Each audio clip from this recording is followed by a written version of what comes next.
Vou falar sobre o glucagão, que cortou o vídeo.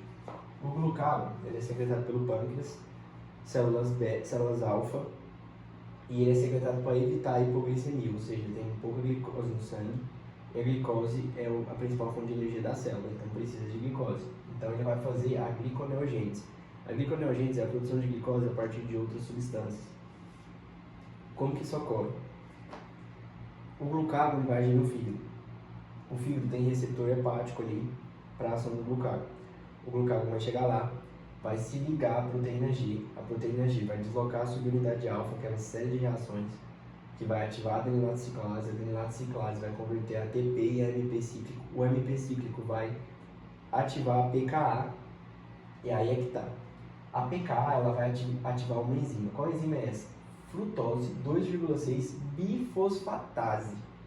Ou seja, ela vai quebrar. Ela é chamada de FBPase 2. O que essa frutose 2,6 bifosfatase vai quebrar? Ela vai quebrar a frutose 2,6 bifosfatase em frutose 6-fosfato. A frutose 2,6 bifosfatase ela foi produzida aqui pela PFK2.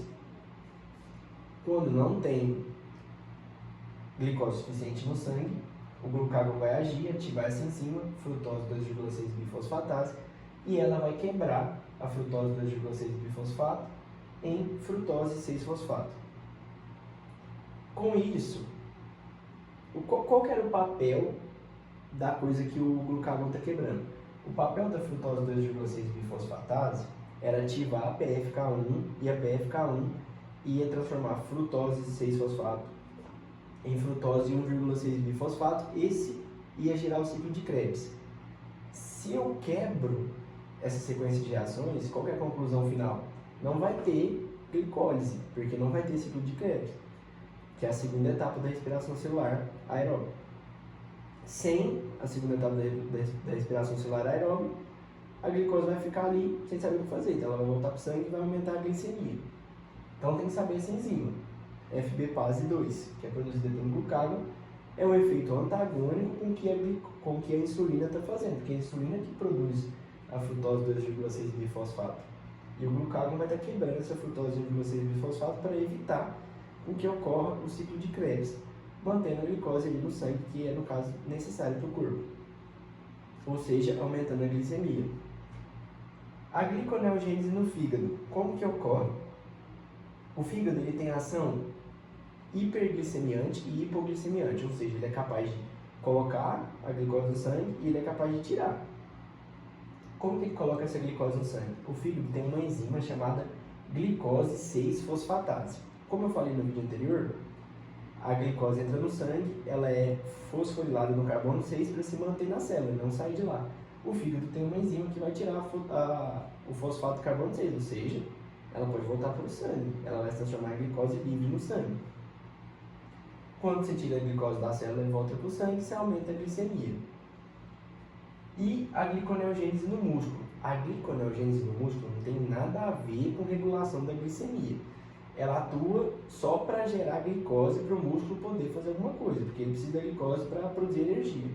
Isso é em situação de atividade física, que você está, tipo assim, numa situação extrema. Como que isso ocorre? Através da adrenalina, que a adrenalina é liberada nesse tipo de situação. A adrenalina, ela vai quebrar o glicogênio, que é o carboidrato de reserva, em glicose 6-fosfato. Aí essa glicose 6-fosfato vai ser usada para o músculo para ter uma série de reações e rodar o ciclo de Krebs, produzir energia para o músculo. Tudo bem. Cortisol. O cortisol, ele é um hormônio usado para combater o estresse. Tipo, não é um hormônio do estresse, ele combate o estresse. Por exemplo, você está com fome, é uma situação estressante. Aí o corpo vai liberar cortisol. O que o cortisol vai fazer? A mesma coisa que a adrenalina. Vai fazer com que quebre glicogênio e transforme em glicose para poder ser utilizado pelo corpo, pelo músculo e tudo mais. Duas coisas diferentes: beta-oxidação e glicólise. A glicólise é a via principal de gerar energia. Então, se a célula está precisando de energia, ela vai fazer glicólise, se tiver insulina. A glicólise ocorre no citosol da célula e ela é uma via catabólica da glicose. Vai quebrar a glicose, rodar ciclo de Krebs, cadeia respiratória, produzir ATP para a célula. A beta-oxidação, ela quebra ácido graxo.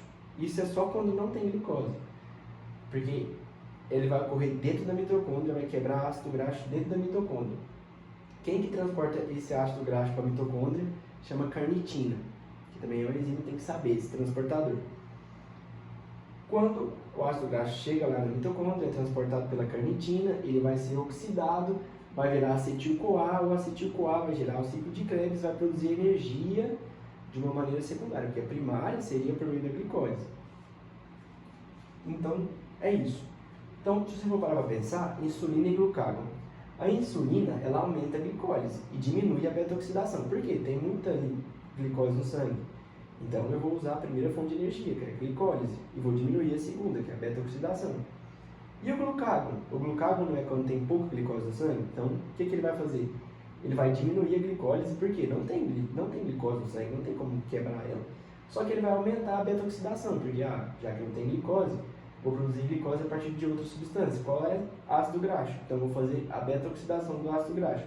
Então, tem que saber como esses hormônios atuam na glicose e na beta-oxidação.